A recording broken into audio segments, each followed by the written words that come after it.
Welcome to My Better Half on Jefferson Public Radio. I'm Vanessa Finney.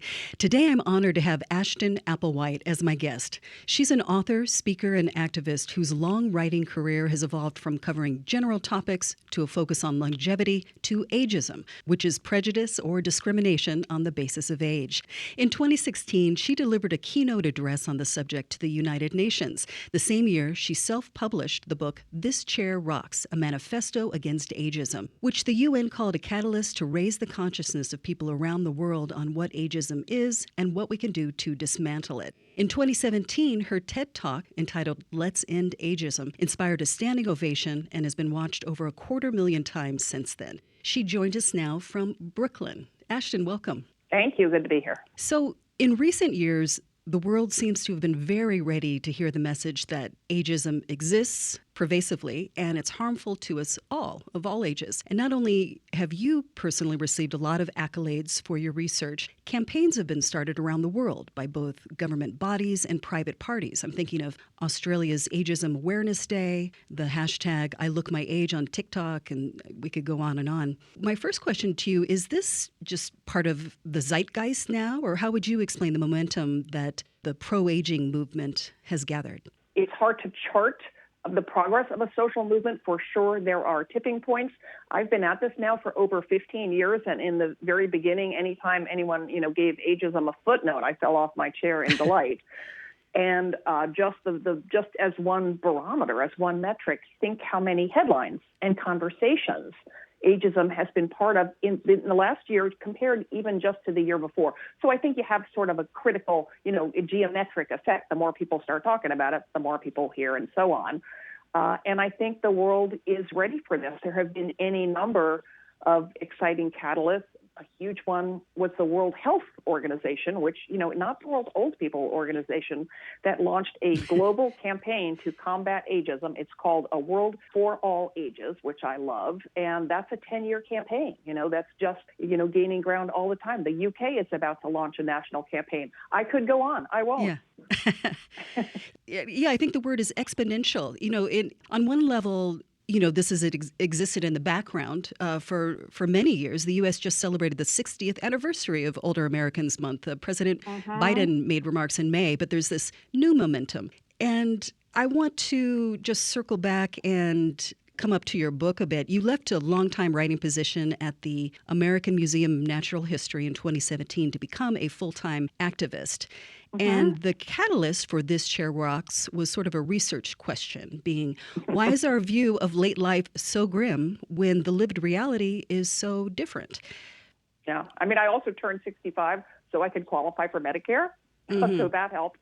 And also, this sideline gig was taking up more of my time. That the reason we only hear one side of the story is, to simplify, powerful forces and interests benefit when aging is framed as a disease to be cured or fixed or something that we could stop. The X Prize just announced today a zillion dollar, $1.1 billion designed to stop aging. You can't stop aging. The only way to stop aging is to be dead. Aging is living. Longevity science means more aging by definition.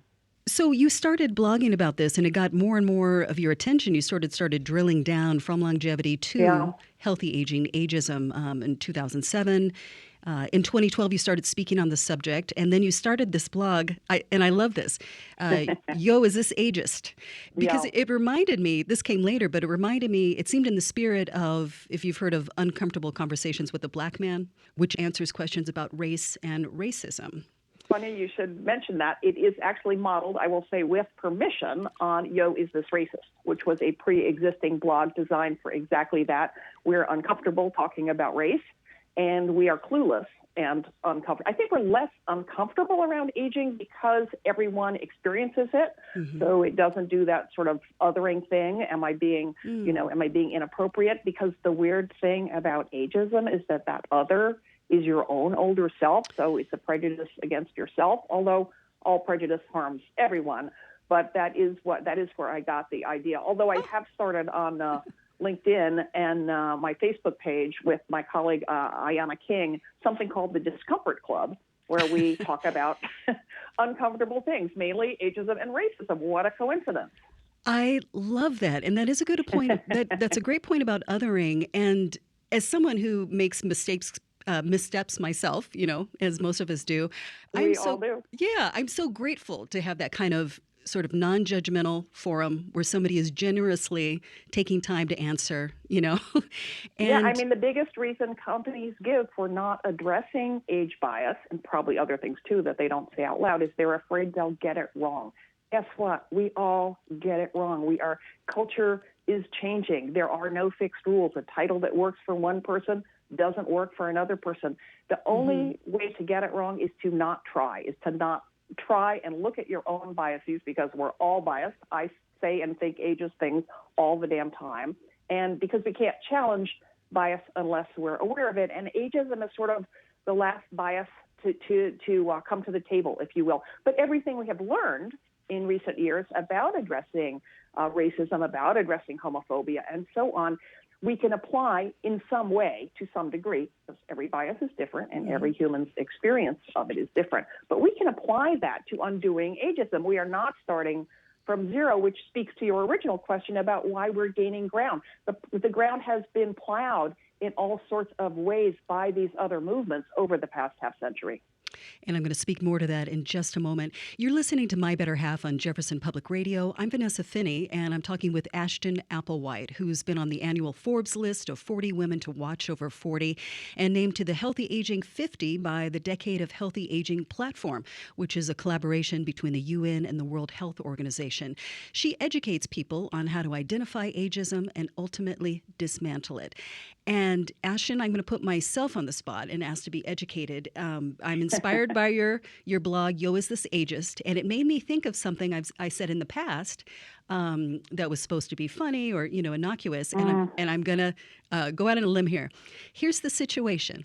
I come across my friend in her 50s, and she's telling her sunbathing teenage daughter, Millie, put a hat on, cover your face from the sun. And I say, yeah, listen to your mother, Millie. You'll thank us when you're 80 and you still look like you're 14. Was that ageist against Millie's future self? Listen, of course it's ageist. I mean, thank you for being vulnerable. We have all, thought and said the same thing. So, it's only by telling stories like this and sharing experiences that we learn about ourselves and that we educate others. I mean, that sentiment is rooted in the idea, which is the multi-billion-dollar anti-aging piece of the skincare and beauty industry, spends millions of dollars a year encouraging you to believe in, which is that we are what we look like, and that youth equals beauty, and that old equals ugly. So all you are doing is being the very human person that has absorbed some of this messaging, and it is really, really hard to beat that back. So a better thing to say is maybe wear a hat so you don't get skin cancer. Right. Focus on the health component. Yeah. Yeah. And that reminds me, just to give people another example, they might want to check out the blog, Yo, Is This Ageist? One thing that stuck out to me was that stem cell ad on the side of the bus. Can you tell us briefly what did it say exactly? It said... Are you looking at it? It's something about stopping aging, right? Yeah. Face cream can't stop aging, but stem cells can. Yeah. I mean, here's this is maybe a little bit semantic, but the enemy, and that's not language I love, is not aging. Aging is living. It is a beautiful, powerful, lifelong process. It's not just something old people do, right? And it's not sad, and it's fascinating. It would be fantastic to know more about the basic biology of aging. And one reason we don't know more about it is because of ageism, because we don't include older people in clinical trials, because aging isn't sexy, right? And I think that's changing as population aging becomes an ever more obvious phenomenon. Everyone, everywhere is living longer. But the target needs to be age-related disease, right? No one dies of old age. They die because their heart stops. They die because of cancer. They die because of some condition that may or may not be related to getting older. They're older people. They're 90-year-olds with super healthy hearts, and they're 30-year-olds with really unhealthy hearts, and so on. Age is never the reason. So we are starting to learn a lot more about the biology of aging, which is fantastic. But it is very important to push back against the idea that aging is the target. And you wouldn't see any other fundamental aspect of human identity or targeted like that, right? We're not trying to stop being queer. We're not trying to stop being a person of color. It's not healthy to want to stop waking up a day older either. It's impossible. It's expensive. It sets us up to fail. It pits us against each other and our future selves. You just put it side by side, compare when we say this about another ism. Where does ageism fit in with the other isms? And I'm thinking about a word that's become sort of in vogue. It's rather academic, intersectionality. But since the pandemic, since Black Lives Matter movement, it's come up a lot. And for me, it actually goes back to the person who coined the term ageism, because he was trying to align it with racism, sexism. So there's that idea that one prejudice amplifies all the others. So or informs it. Yeah. So how does I believe it was a legal scholar named Kimberly Crenshaw who coined the term, because she was approached by a Black woman who was facing job discrimination, and she said, I am getting it, not only because I am older, but because I am Black. And the law doesn't like double things, right? They want to keep it simple. They want to point one thing and argue it on a simpler basis. But Kimberly Crenshaw came up with this idea of intersectionality to show that all these aspects of our identity and the privilege and prejudice each of us experience, different for each of us, but they are combined, this web. And, you could say that ageism is the ultimate intersectional bias because everyone ages. Ageism and ableism, which is prejudice and stigma around how our minds and bodies function, because everyone experiences changes in that as well. But when we, work against ageism, we make life better for every members of all of these groups, because if you are lucky, and it is related to just general economic privilege, you will get old and you will experience it. But another way to think about it that I have thought a lot about in the last few years is that when we work on our racism, we are also dismantling ageism. When we work against sexism, right? When you chip away at any form of prejudice, you chip away at the fear and ignorance that underlie them all. So it is the opposite of zero sum. Ageism is intersectional too. And being anti-ageist means supporting every struggle for equal rights. It is, Audre Lorde, this wonderful feminist lesbian activist, said, there's no such thing as a single issue struggle because we don't lead single issue lives. So it's really important not to think of like, gee, if I put my, apples in this social justice cart, I'm taking them out of another. No, you're not. You're lifting all the damn boats. And I just mixed my metaphors. You have developed a number of tools to support people who want to work on this issue. Talk about some of those in the couple of minutes we have left.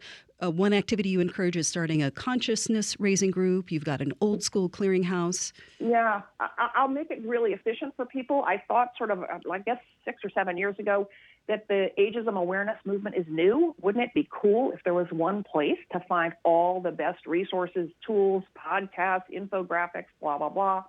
So 2 colleagues and I created the Old School Anti-Ageism Clearinghouse. The website is oldschool.info. Everything is free except the books. We've vetted everything that's in there. So you can find there whatever, if you're interested in the gender aspect of it, search it for gender. If you're experiencing workplace discrimination, search for workplace or employment or whatever. I often recommend really what seem like small asks, but not, they're bigger than they seem, because changing habits, unlearning is hard. But try to break the habit of making a beeline for people your own age when you come in the room. Because simply making an older or younger friend is an anti-ageist act. And we live in a very age-segregated society. So when we disrupt it, that's one really effective little thing we can do. Well, thank you so much for making time for this, Ashton. I really appreciate you sharing your knowledge with us. My pleasure. I've been talking with Ashton Applewhite, author of This Chair Rocks, a manifesto against ageism. You can listen to this and other episodes at jeffexchange.org or wherever you subscribe to podcasts.